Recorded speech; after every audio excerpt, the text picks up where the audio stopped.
Hello everyone, this is part 50 of What If Naruto and Hinata trained together and a spark happened, and I hope you guys enjoy this video and to like, to subscribe, to share, and check out the playlist, to see more comment down below. Now let's start the intro. They call me a god. They call me a god. They call me a god. Join my membership, the perks are great. It's in the description. I am not happy about this. Soon it glared out the window at the stark landscape of the hidden sand village. There is nothing we can do about it. Yasuo tried to mediate. We could have expected the claws and star villages to opt out for now. That's not what I meant, the Sanin denied, though she still sounded disappointed. Given Guki's actions so far, it's hardly surprising the smaller villages are laying low if it keeps them out of his line of sight. She slammed her hand down on the map, and explained, I'm talking about this. The Leaf Village should also be sending aid to the land of snow, not focusing all our troops on the land of rice patties. Especially if the Sand Village is also going to assist the Sound Village. The Leaf Village should split our troops for both of our besieged allies. That would leave you short on defensive teams, Gaara pointed out. The rice patties country is critical, Mitsuru explained more thoroughly, because the hidden Sound Village is small, and even now is still recovering from the civil war. Guki has been able to sneak supplies and troops to the waterfall and grass under their noses. If he takes control of that country, it will be that much harder to stop him. And on the other hand, if we reinforce them, we can cut off his support of the nations he has already taken, and his efforts to conquer the Rain country. Which will help my people in our efforts to reinforce the hidden Rain village. Sunad nodded unhappily. It galled her to leave the fate of the second strongest ally of the Land of Fire in the hands of another village. She also knew they had to consider the broader picture if they were going to win the war. Have you learned anything from the Reaper yet? The Mizukage shifted the topic. No. The Hokage shook her head in disgust. The others frowned at her reaction, and the Kazekage asked what the others were thinking. Why do you say it like that? Because someone did some pretty crude tampering with her mind to try to make her sane, the medic explained angrily, some sort of drugs to alter her brain chemistry and some powerful, probably illegal, genjutsu to reshape certain aspects of her personality. Losing to Naruto and Hinata seems to have partially undone whatever they did to her, Sunad continued regretfully, to the point where she almost seems to have dissociative identity disorder. She keeps flipping back and forth between Guki's rational and lucid general, and the raving ninja hater. Unfortunately, that has made it much harder for our interrogators to make any headway with her. Of course, we don't even know if she knows anything useful. Is there anything we can do to help? Yasuo offered. Not really, the young-seeming woman shrugged, not unless you have any new breakthroughs on treating paranoid schizophrenia or dissociative identity disorder.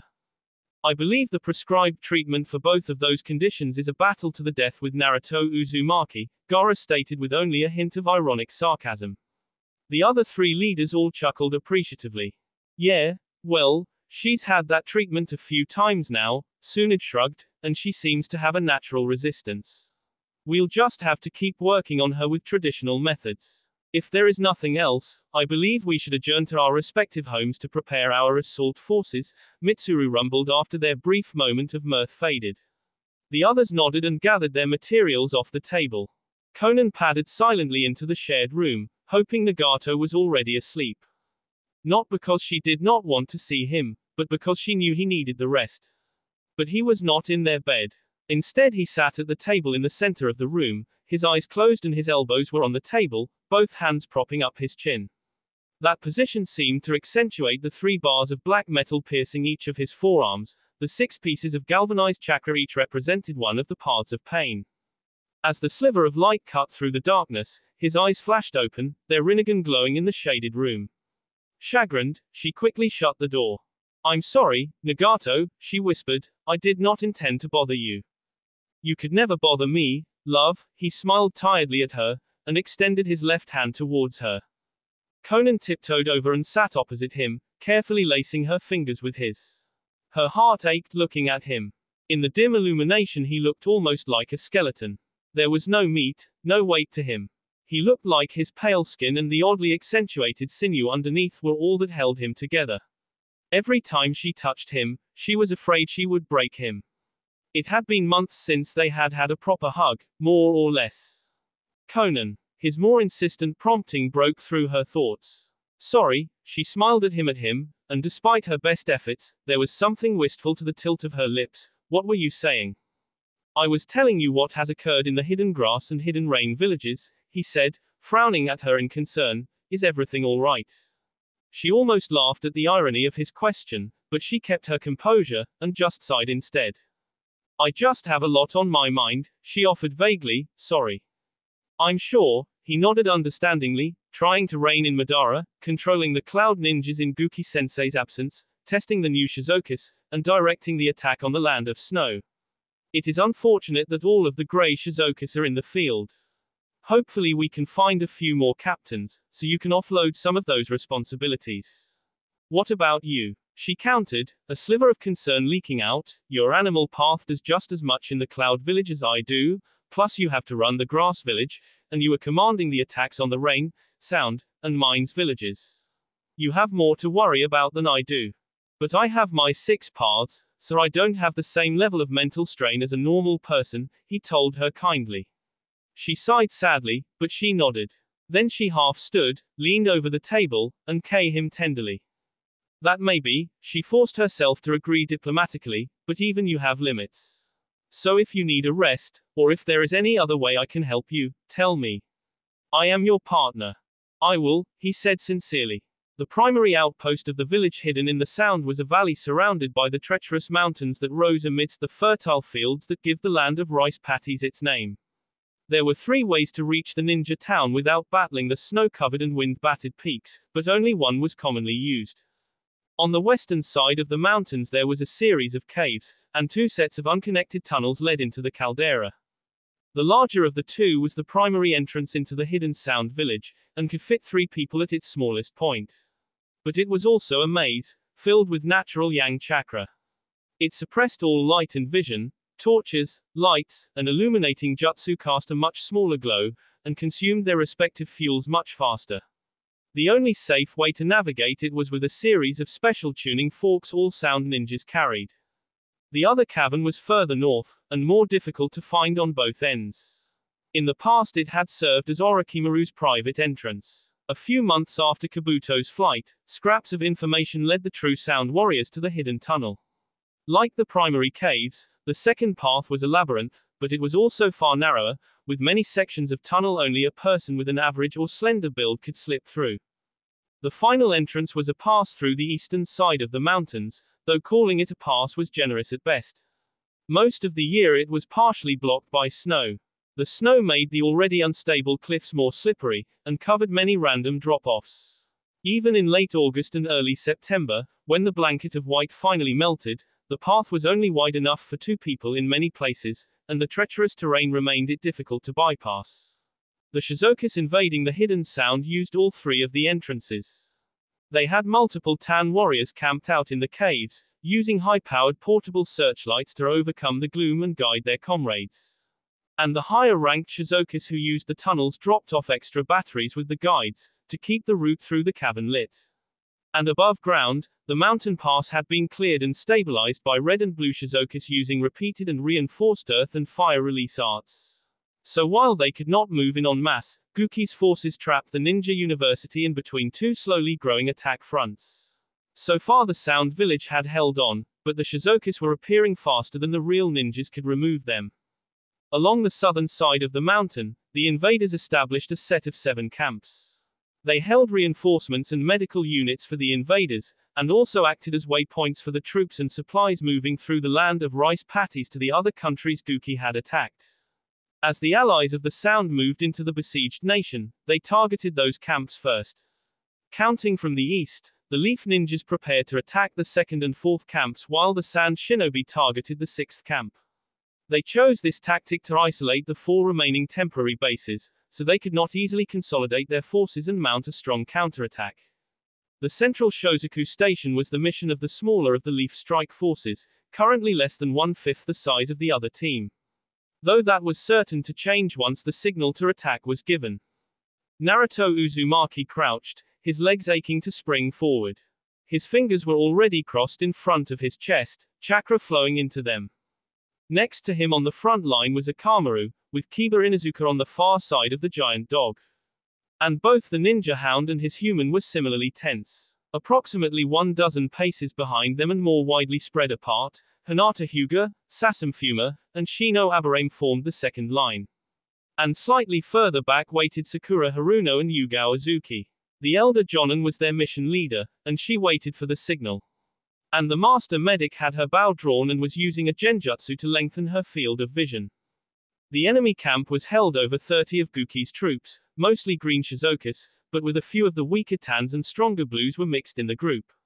And a single red-clad lieutenant ran the camp, directing his subordinates without knowing what awaited him. Their tents were pitched against the base of a high, sharp, and concave cliff face, giving them a 120-degree arc of protection. Yugao's cellular, currently in comm mode, beeped a certain complex pattern, and the former Anbu agent signaled Sakura even as she pocketed her phone and began to sign. The first arrow struck the renegade leader in the throat and passed through so quickly and cleanly that it made almost no noise, and the lieutenant did not notice his own death. The projectile continued through the taller brown-clad soldier behind its main target, perforating the private's right lung. Finally, the shaft buried itself in the rock up to its fletching, the clang of steel on granite attracting the attention of those nearby. Before the red Shozaku even started to slump, a second missile hit his heart and again pierced both him and the tan Shozaku behind him, this time striking the junior warrior's stomach and spine. As the second arrow hit the wall, Yugao's genjutsu took hold of them. The Shizokas heard and saw the cliff splinter, and start to collapse towards them. They broke ranks as they attempted to avoid the illusionary falling rocks. Sakura's attack acted as a signal to her friends, and Naruto and Kiba each released the jutsu he had been holding ready. Multi-Shadow Clone Jutsu. Paired Transformation, Canine Sapiens Jutsu. How long do they intend to keep this up? One of the assembled Shozaku lieutenants complained, staring out of the tent at the snowstorm. Guki's troops were protected from the blizzard by a series of linked domes of wind and fire chakra. The overlapping hemispheres were being maintained by the blue and green-clad warriors. They not only kept out the cold, but washed away the melted water crystals, forming a small stream behind their encampment. Normally at this time of year the weather in the northern country was more mild, especially now that the reflectors the previous daimyo had helped design and build moderated the frigid winds rushing down from the uninhabitable regions closer to the pole. But the snow ninjas were using a massive cooperative ninjutsu to trap the Shizokas, forcing the invaders to use their own techniques to stay alive. It doesn't matter, one of the two grey-masked captains countered, once Conan Dono returns with the 3rd Brigade, we will be able to blast through this annoyance and capture the capital of this god's forsaken country. The other captain just rolled her eyes, though her allies could not see it. This was the same conversation they had had the previous day. Even though the Shizokas had the numerical advantage, the snow ninjas were stronger on average, this was their territory, and they were fighting fiercely to defend it. The junior Grey Shozaku doubted it would be as easy as her fellow officers expected, even with the general and additional warriors. This isn't just a stall, she thought to herself, and not for the first time, the snow ninjas must be planning something. But her comrades did not agree with her, and the other captain had seniority, so unlike the previous day, she kept her opinions to herself. And even though the others had dismissed her fears, she had sent 5 greens into the storm. 3 had not returned, and the 2 who did had been severely frostbitten and had been unable to find the boundaries of the weather-altering jutsu. For now just have your teams continue to keep the domes up, the male captain ordered, switch out every hour to avoid exhaustion, and keep an eye out for anything fishy. He inclined his head towards her slightly, as if he had heard her thoughts, and she nodded in thanks. But as the reds started to disperse, 2 blue Shizokas ran into the tent. Captains, the lead sergeant shouted without prologue, the storm is thinning. They must have realized they can't hold out like this, one of the lieutenants smirked. Maybe they ran out of chakra, another suggested. Or they have finished whatever they were preparing, the female leader could not hold her opinion, or this is a trap to lure us out before they start up the blizzard again. Let's go find out, the ranking captain stated neutrally. As they exited the tent, the difference was immediate. The sun was shimmering overhead, and the wall of the city was fading into view through the thinning snow. Do we attack? One of the more conservative red Shizokas asked. No. The female brigade leader's eyes widened under her cowl. At first she had thought the snow village's barricade was closer than she had remembered. Then she noticed it was white rather than gray. A second later she realized she was looking at a 15-foot wide mass of ice and snow built up between the village and the invaders. Are they trying to invite us in? The arrogant red Shozaku chuckled. We can just melt stairs into the snow and walk over the defenses. Idiot, the female captain snarled as she turned around. Her eyes tracked the rivulet of runoff they had created, to the point where a wall of ice had been crafted from the liquid, twice as high as the wall of the fortress they were attacking and at least as thick. And on top of the improvised barrier there were people. Her eyes narrowed as the lieutenants gasped and swore around her. She could barely make out hidden mist headbands on the newcomers, and estimated there were at least 80 of them, more than enough to shift the advantage of numbers away from Guki's men. She was already signing as she heard the rumbling from the direction of the city. Ninja art, frog legs jutsu, she intoned, shooting almost 70 feet straight up. She sailed above the oncoming the avalanche and noticed both red and blue Shizukas signing desperately. She flattened her body to slow her fall, as the rolling snow hit the ice stop and began to settle. She rolled as she hit the new ground, her uniform covered by the flakes, but her chakra keeping her from sinking. Around her, a few dozen other Shizukas dropped out of the sky, mostly from her unit. And moments later, another 30 or so warrior burrowed their way free. In the end, just over a quarter of the original besieging army escaped the avalanche, though the captain suspected there might still be some others alive but without the jutsu to free themselves. Before she could act to test her theory, the mist and snow ninjas converged on the survivors with matching roars. Well, Kiba demanded. I had 2 kills, Hinata answered, recalling her former teammate's predilection. As did I, Sasam noted, also having learned of Inuzuka's desire to keep score.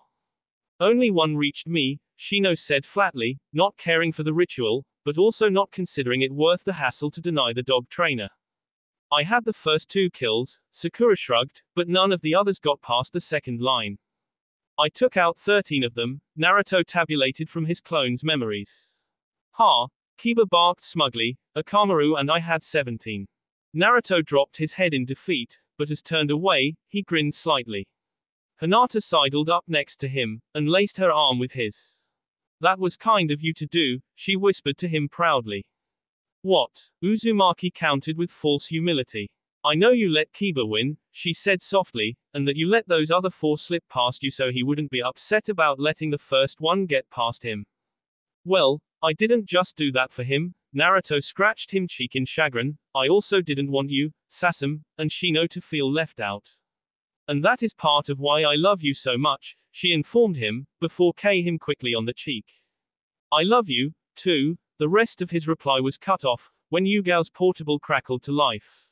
This is Team Shuriken, Shikamaru's voice emerged, and his tone was unnaturally urgent. We hit position 2, but we have a problem. They had about 20 extra men, including one with orange hair and the Rinnegan. Pain already took down Alba and Rado. Rado is stable, but Shizune isn't sure she can save Alba. Choji, Choza, and Hana are holding him off, and Anko-sensei and the others are dealing with the Shizukas. But if they can't beat him, we might be. Naruto's eyes locked intently on Yugao's face as the transmission cut off. Go, she nodded. Uzumaki darted away in a flash of golden fur, and before he was out of her range, Hinata saw him palming a pair of food pills. The small army of stone shinobi slowly approached the rain village. There were no signs of any invaders, Shozaku or otherwise, although the moderate drizzle that was assaulting them could have cleared away some slight level of evidence. Like the footprints, they would have expected another ninja to leave. The water-aligned city looked peaceful, though the river beside it did not. The rain village had 2 natural barriers protecting it. The high plateau to the south was the lesser of the 2. The modern village was bounded on the east by the most dangerous waterway on the continent. It was wide, yet also deep, and the near-constant rain and the elevated ground from which it originated generated a high-speed currently rife with turbulent rapids. Even the most skilled of shinobi could barely stand on its surface. Walking more than a few steps was effectively impossible. The river flowed briefly past the village, and then curved back to west, providing only a small strip of land between it and the north side of the town. In addition to the defenses provided by the terrain, the Omega Core was surrounded by a huge iron wall, taller and thicker than any other man-made barrier on the continent. The Land of Earth ninjas could see the tips of many smokestacks of the industrialized town over the reinforced metal. As they moved closer, the Tsuchikage's men were gripped by a feeling that something was off. Not only were the enemies they had been sent to fight missing, there were absolutely no signs of battle, nor was there any sort of reaction from the village. Even those who had not attended a Chunin exam at the Rain Village had heard stories of the almost paranoid manner with which the mid-tier shinobi outpost treated its guests. That they had not been acknowledged spoke louder than the absence of Shizuka's. The field commander of the Stone Ninjas ordered his men to fall back, and asked his second to contact the Tsuchikage and keep her informed. After that, the middle-aged Jonin approached the city cautiously. He padded forward gingerly, his hands and fingers spread apart in a universal gesture of non-aggression. Suddenly there was a loud humming sound, as if someone had plucked the string on a giant guitar. The sound echoed over them again as it was joined by a loud whistling. A giant boulder, almost 4 times his volume and 10 times his mass, landed just 2 feet to the right of the stone Jonin. The second projectile landed an equal distance off his left. "You are not welcome here, Stone Ninjas," a voice announced. "Turn back now, and we will let you leave in peace. We are here to provide assistance in your battle with the followers of the renegade Raikage, Guki Namikaze." The rock country shinobi did not flinch, but his eyes searched the wall for the speaker. "Then you have come here under false pretenses," the Rain spokesman countered. "Guki Namikaze is the rightful Raikage, and the Land of Rain has recently, willingly, joined him in his pursuit of a better world." Finally the Stone Ninja's verbal opponent stepped forward. He was tall, slender, with bright orange hair and blue ringed eyes. On his brow was a hidden rain headband with a furrow carved messily through the insignia. "Pain," the elder Jonin rumbled, "what right do you have to speak for the hidden rain? As the one who killed Hanzo, the right to lead the rain has been mine for some time now," the Deva Path answered, "though I have just recently claimed it. The Rain Ninjas follow me, and as I'm sure you know, I follow Guki-sama. Now I ask you again, please leave before the situation escalates." The Land of Earth warrior backed away cautiously with a frown, and once he reached a safe distance, he turned around and strode hastily towards his comrades, drawing out his phone as he went. "Put me through to the Tsuchikage," he instructed before the operator could even offer him a greeting. "Shikamaru, what's going on?" Naruto growled slightly as he ended his flash step next to his genius friend. If the Nara Chunin was surprised by Uzumaki's sudden appearance or his ascendant fox form, he did not let on. "We finished mopping up the Shizukas," the shadow user reported, "but there were more reds and greys than we expected, so it took a little while and we have some casualties. Ino and Shizune are patching up the survivors now." "That's not why I'm here," the blonde youth interrupted impatiently. "I figured," the other man shrugged. "Pain managed to break Choji's arm and Hana brought him back. Ino's dad and Anko-sensei took their places. He seems to be like the one the Takamaki twins killed, except this time he's more wary of poisons, and he hasn't been letting Anko-sensei get close. They've drifted into the forest to the north. Choza-san ordered everyone else to stay back, until they can figure out a way to deal with the guy." Naruto nodded, and grinned darkly, stating, "I guess it's a good thing I'm under Yugao's command instead of Choza's." Shikamaru chuckled briefly and nodded his understanding. The Vulpine Tokujo sampled the air, and then disappeared again. He landed in a tree and continued forward on foot, taking another pill to restore his rapidly depleting chakra. It took him only seconds to reach them, just in time to see Pain stop Choza's massive fist like it was nothing and backhand Anko towards a tree. Naruto appeared in between his staff blade teacher and a broken spine, catching her gently, and supporting her as they both dropped to the grass. "You okay, Anko-sensei?" Naruto asked, managing to sound concerned despite the natural growl his altered form instilled in his voice. "I'll be fine," the Jonin snapped slightly, then amended with a blush, "now. He just knocked the breath out of me, no major damage. Choza's been pulling his punches, so Pain's not as strong as he could be. But thanks for the save. What are you doing here?" Choza frowned. "I ordered everyone to stay back." "Yeah, but Yugao is my mission leader, and she told me to take this guy out," Naruto said sprightly, and Anko snorted in amusement. Pain turned to face Naruto, and the Tokujo was relieved that it was not anyone he recognized. The orange hair, Rinnegan, and control rods in the nose and ears were the same, but this incarnation was short with a modest build. His face and the exposed sections of his arms were a road map of scar tissue, and this pain only had one eye. The right socket was empty and half of the lid was chopped away, giving a clear view of the fact it cleared out to the bone. That your new, unbreakable, path. Uzumaki turned his attention to their opponent. Though the body was different, not only were the powers the same, but so was the smell. The youngest warrior drew his staff blade, deliberately scraping the steel post of the weapon on the metal trim of the scabbard in an intimidating manner. Pain shuddered in spite of himself, as both the Nagato and Naruto path portions of his merged psyche recalled the damage Naruto had done to his prior incarnation, as well as the destruction of his previous human path. He snarled with anticipation, and tensed to attack. Then his face creased as if remembering something else unpleasant, and he relaxed. Well, Naruto prompted, confused by Pain's reactions. Then the Shozoku's general clenched his fists again, and reached for the weapons on his belt. But instead of the warhammer or a kunai, he pulled out a pair of smoke bombs and dashed them on the ground. Naruto charged recklessly into the smoke, but Kitsune met with nothing. Though the screen of ash interfered with his nose, he still was able to track Pain's path downwards. He went underground with a Doton Jutsu, Naruto estimated based on the motion of the odor and the slight rumble he felt. Do you have a Hyuga on your team? Chozo shook his head, and Uzumaki glared at the ground again. Damn it, Naruto sighed, allowing his transformation to lapse. Damn it, Nagato growled. What is it? Conan asked in surprise at his sudden outburst. Naruto Uzumaki, he said more calmly. Conan nodded. She had been present when Guki had ordered Nagato not to fight Naruto alone, unless it was with his Deva path. The Raikage rightly believed none of the other paths had a significant chance of defeating the former Jinchuriki one-on-one. Guki decided the impact a path's destruction had on Nagato, the difficulty with replacing a path, and the loss of the instantaneous communication between the pains outweighed any potential to remove the young man. Nagato believed Guki was letting his belief that Naruto might have been Minato's son influence the order, but agreed to avoid Uzumaki nevertheless. If he had not been there, I could have taken out a large chunk of the Leaf Command structure, the true Pain told his lover. Instead I was only able to kill 2 of them and injured 3 or 4 others, before I was forced to retreat. But you were able to escape? She prompted hopefully. Yes, he nodded slowly. And the land of rice patties. Naruto did not appear out of nowhere, he pondered, which means that there were at least 2 teams of Leaf Ninjas. We will need to confirm, of course, but I believe we will find that the siege of the Sound Village is under a counter-assault, of not totally broken. Then maybe you should put your Nakara path to sleep until Guki-sensei returns, she suggested carefully, trying not to sound too eager.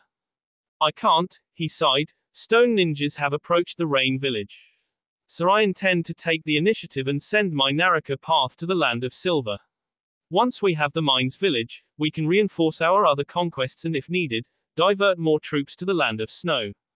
Speaking of the Land of Snow, she started regretfully, I don't have much more time. I need to return to the Snow Village with the 3rd Brigade. Their last report said that the Snow Ninjas had us pinned down with deadly weather. At least with Madara and the Akatsuki, we weren't separated as frequently, she whispered sadly. He took her hand, and her anguish only deepened, feeling the weakness of his grip. I should not have kept you, Nagato said. Take care of yourself, she instructed, try to eat more, even if it doesn't agree with you. I'll be back as soon as I can.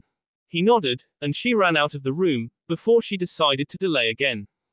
The scouts returned with bizarre and worrisome news. A massive wall of ice, now slowly melting, had been erected near the Snow County's capital, and judging by its position, it had been behind where the 2 Shozoku brigades had camped. But on the other side of the wall, the field was empty. There was no sign of nearly 200 soldiers she had left behind. Conan knew that could have meant that Guki's men had been victorious, and were now occupying the city.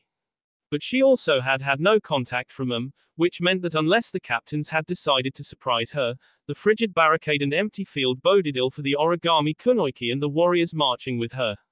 She silently signaled for the Shizokas to pick up the pace. The wall was just as the Forerunners had described it, not quite 20 meters tall, 5 meters thick, more than 100 meters long, and softened around the edges by the warm weather.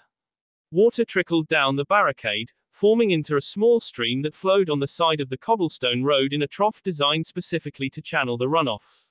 Conan ordered the Shizukas to stay back, and cautiously approached the barrier. She was already holding a dozen sheets of paper in each hand and was ready to channel chakra into one of the stronger Katan scrolls under her shirt. As she drew closer, she felt a tingling between her shoulder blades. She wrapped the pages in her hands around her wrists, and then began to sign slowly and deliberately. Ninja art, illusion sever jutsu. Conan violently dispelled all foreign chakra from her body, and grimaced at the result. The wall remained unchanged, but the other side of it was not clear. Instead, a mass of snow was piled against the huge barricade, and here and there she could see the body of a tan or green Shozaku crushed against the ice. But that was not the main source of her frown. Ice makes an excellent medium to focus a genjutsu, Kaidi Mizuno said, stepping away from the frozen barrier, but not a comfortable resting place.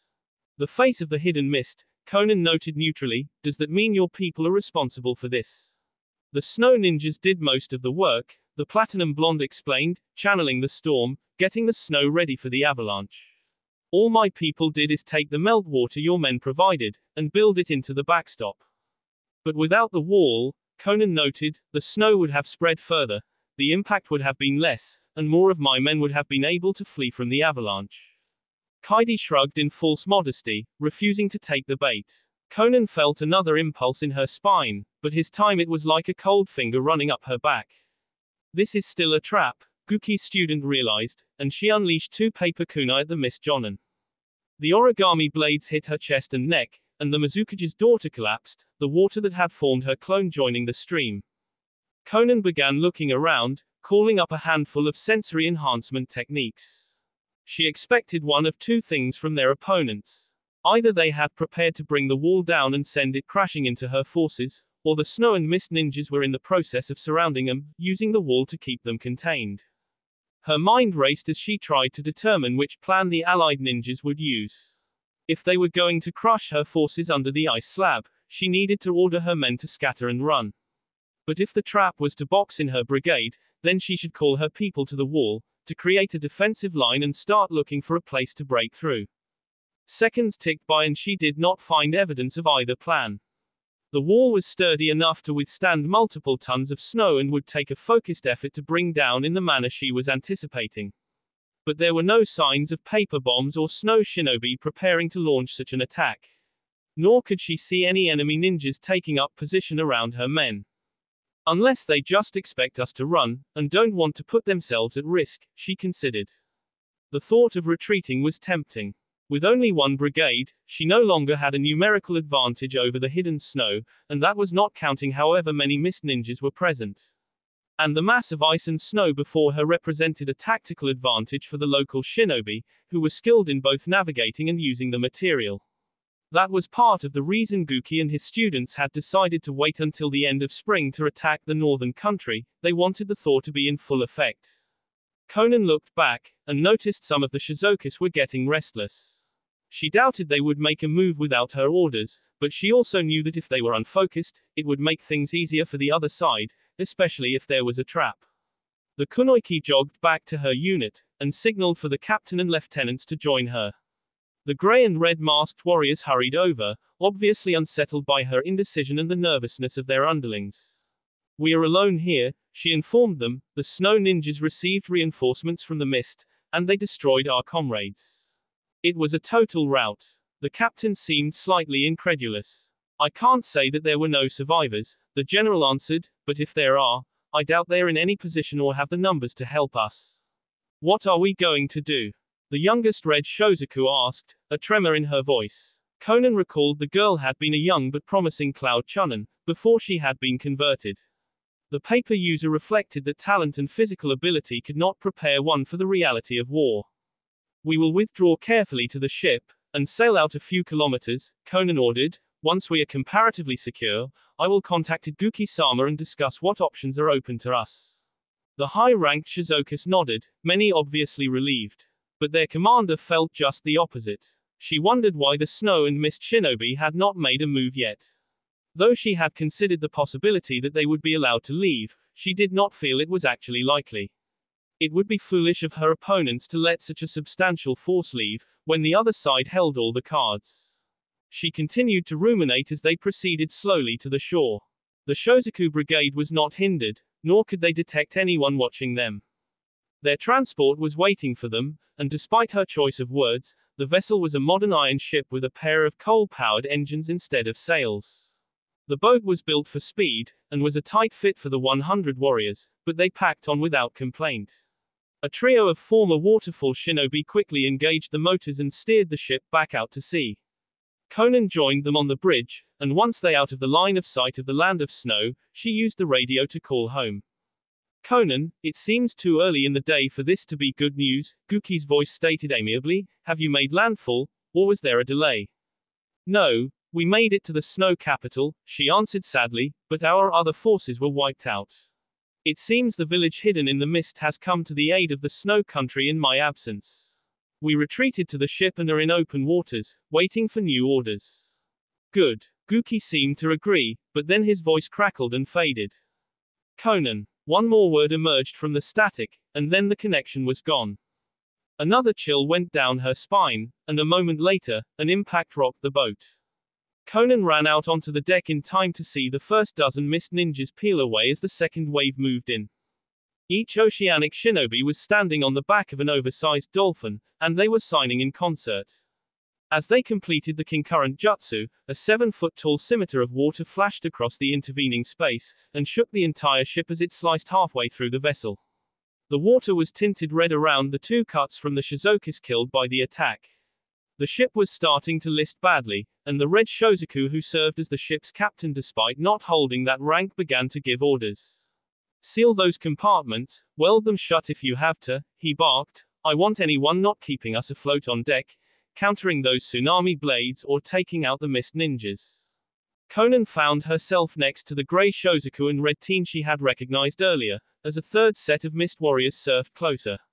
Guki's warriors attempted to follow the mariner's orders, but most of them would have been unstable with the rocking of an intact ship, and could barely aim on the damaged transport. And the mist ninjas were in their element. The third tsunami blade hit the ship unimpeded. As the first squad of mist raiders began their second run, the remaining lieutenants plus a handful of sergeants finally made it to the rails and began to rain fire and lightning on the ninjas and their summoned mounts. But before they could release their jutsu, a small explosion hit the other side of the ship. Most of the attacks went high or low, and only one mist warrior was hit. More impacts kept him off balance. Who's watching the left side? The grey-clad leader roared, and a number of middle-ranked warriors staggered over to look. Snow ninjas, a blue Shozaku reported. Organize another team to counter, the real captain ordered. It's too late, Conan murmured, as the fourth, if slightly smaller, liquid sword carved another furrow in the damaged ship. They're out of range, the sergeant countered, they're floating paper bomb-covered ice balls into us. I'm sorry, the origami kunoiki whispered. She grabbed the young lieutenant and pulled her close, and reached for the captain. But the grey-garbed warrior pulled away. Mom, what are you doing? He hissed softly, having caught her words. I'm leaving, and I'm taking you two with me, she stated firmly. With all due respect, I'm staying here, he stepped back. Captain, everyone on this ship will be killed or captured, she said angrily. I'm not even sure I have enough paper to take both of you, but we can't afford to lose high-ranking officers, either. And I cannot risk being taken prisoner. Nor can I die, I still have someone I must protect. He did not respond, but ran over to the far side of the deck and began picking off ice mines with a fire jutsu. Conan admired his loyalty, and considered ordering him to accompany her. But she suspected he would rather take the consequence for disobedience, and she was not going to deny her men an able hand. She consoled herself by rationalizing that there was a better chance to escape with just the two of them. Hold on tight, she ordered the young woman, and the Shozaku complied nervously. Conan dove over the side of the ship, and as she did, her paper flowed out from her pockets and from under her uniform, taking the form of a large shark around them. The wax and chakra-treated pages repelled the water, and the parchment predator rocketed away from the doomed vessel. Kayuki Kazuhana handed the spyglass back to Kaidi Mizuno. The two women stood on the beach, observing the destruction of the second invasion force. and a handful of snow ninjas stood close by, apparently not trusting the allied kunoichi quite enough to leave her alone with the daimyo. The Miss Jonan glanced surreptitiously at the other woman, judging her reaction to the second slaughter in less than a week. It is an unpleasant way to handle this, the actress noted, controlling her tone, but it saved lives on our side. I thank the Hidden Mist Village for their rescue. In this case, you don't need to. Kaidi shrugged, snapping shut the collapsible telescope as the port side deck of the ship reached the level of the ocean. The Conclave of Shadows has decided to do whatever it takes to remove Guki Namikaze, and to protect those he has chosen to attack. In that case, I will make a deal with you, Kyuki said officiously. For every mist ninja who remains here to help defend my country, I will send 2 snow ninjas to assist in putting an end to this struggle. Up to half my available forces, that is.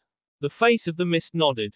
Though she might weaken her overall defenses, the snow daimyo was decreasing the likelihood Guki would attack her again by putting more pressure on other fronts and also by making it so any attack on the snow would also be an attack on the mist. And at the same time, Kazuhana was also not entrusting her country wholly to her allies. I'll need to confirm with my father, the Mizukage's daughter qualified, but I have little doubt that he and the other Kages will find your proposal acceptable. After leaving the Red Shozaku with the medical corps, Konan marched quickly to the Raikage's palace. She all but ran through the halls, ignoring the servants and Shizokis who hailed her, until she reached Guki's war room. Then she paused, settling herself, and smoothing the water-wrinkled edges of her uniform. She took a deep breath, and carefully opened the door. Welcome back, Konan, Namikaze greeted her immediately, as if he was expecting her. The kunoichi had thought she detected someone else in the room, but her teacher was all alone. She stepped into the chamber and closed the door. I was saddened to hear about the loss of the 3 units sent to secure the land of snow, he told her, but I was pleased you were able to escape and save at least Lieutenant Tashigi. It is unfortunate you could not bring Captain Mokuto as well.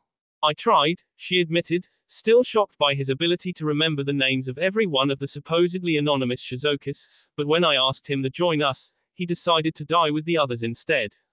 I could have ordered him, but if he refused. I understand, Guki nodded. I am sorry, Guki-sensei, she bowed deeply, I lost 3 brigades, and have allowed the snow and mist to join forces. None of that is your fault, he reassured her magnanimously. We never had a hold on the mist to begin with, so even without the Conclave's edict, the snow still could have asked them for help.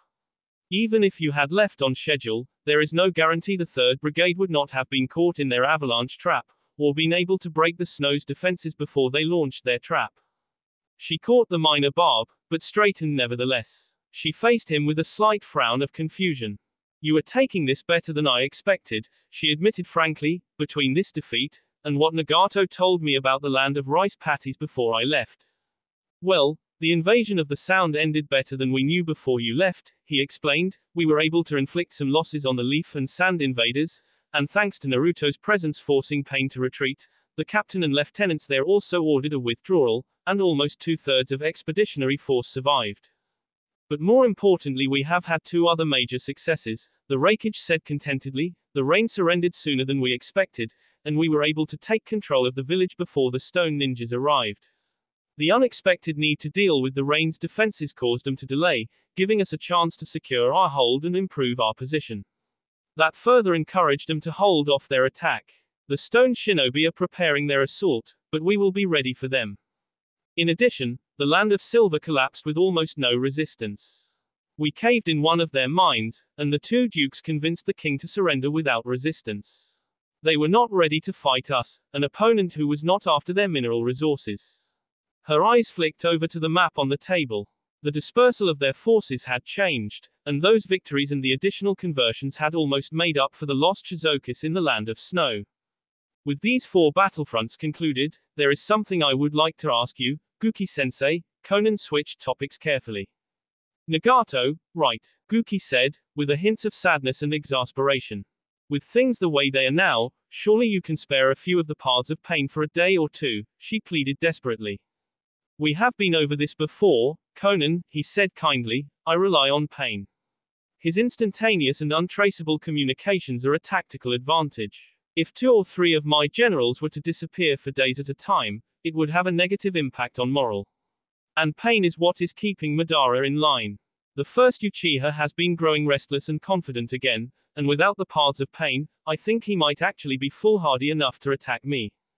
Guki smirked and shook his head. Not that the possibility worries me, it would just be easier to avoid the battle and the troubles it would cause. But he is so weak, she argued. Even at the height of the Akatsuki's hunt for the tailed beast 2 years ago, he never had all 6 of Pain's paths active for so long. He barely eats, there is nothing to him. And he sleeps so often. Nagato is tougher than you think, the Reikage said firmly, and I know well the cost Pain takes on him. Don't forget, I am the one who helped him transform that random power into a formal jutsu. You are just overprotective. It is understandable, given what the two of you went through before I found you. Besides, you don't have to worry, he tried to reassure her, so long as at least one of Pain's paths lives, Nagato will remain, at least after a fashion. Now if there isn't anything else, I need to work my new plan for the Sound Village, he dismissed her, and then turned back to the map, muttering, now that I have full control over the mines and rain, they will be expecting a pincer attack over land from the east and west. But an attack from the sea. Conan's eyes narrowed, and she glared at her second teacher for a moment. Then she swallowed most of her anger, and spun around and left. I don't think she was convinced. Kohaku detached from the wall, partially unclothed. Conan believes in our dream, as much as Nagato does. Guki looked at his wife dubiously, she knows Nagato does this willingly. The Jinchuriki shook her head, wondering if her otherwise brilliant husband was letting himself be blinded by trust. But she did not want to argue further, so she went back to draping herself over her husband, trying to distract him while he planned the coming battles. She claimed the dichotomy helped his creativity, but Guki suspected she was just feeling ignored, and promised himself he would indulge her once he finished revising their strategy to resume the Broken Sound siege. Do you really think your people can reach the waterfall country by sea, and still be in time? Tsunade asked Yusao Mizuno. You will have to travel around the lightning country, she continued, tracing the course on the map, and Guki has increased the patrols of the northern waters. You honestly think the cloud ninjas can match my people on open water? The Mizukage was more amused than insulted by her doubts. Of course not, the Sannin confirmed, but whether your men avoid them or fight them, it will increase your travel time. I can't deny that, he agreed amiably, but I can send new troops to the snow, and my daughter and her new allies go to the waterfall. Then they can bring with the snow reinforcements, once we decide where. Lady Tsunade, Genma burst in, using the jutsu bonded key that would let him bypass the seals on the Hokage's office once. The Sannin started to glower at her temporary aid, until she saw the expression on his face. Lady Tsunade, you need to come to the front gate immediately, Genma panted. The Hokage shared a look with her peer, and then the water and fire shadows both followed the Tokubutsu Jonin. The slender, lime-haired Kunoichi breathed carefully, trying to keep her skin away from the wakizashi at her neck. Next to her, her teammate, a short chunin with legs slightly too large for his body, watched the blade ready to stab into his heart. Conan stared passively at the other 7 leaf ninjas who had arrived after her intrusion. She kept the captured gate guards between her and their comrades, with each of her papus rods positioned for a one-hit kill. A few moments later, Genma and the 2 cages reached the entrance to the ninja village. Tsunade Dono, Conan inclined her head, though we only met once, I'm sure you know who I am. That's right, Jiraiya introduced Orochimaru and I to you and your 2 friends, when we tracked him down to bring him back, the last Sannin recalled with a casual tone. What can I do for you, Conan-chan? I am here to discuss the terms of my surrender to the Hidden Leaf Village. That will be all for this video. Be sure to like, subscribe, share, and comment down below for more videos. Goodbye.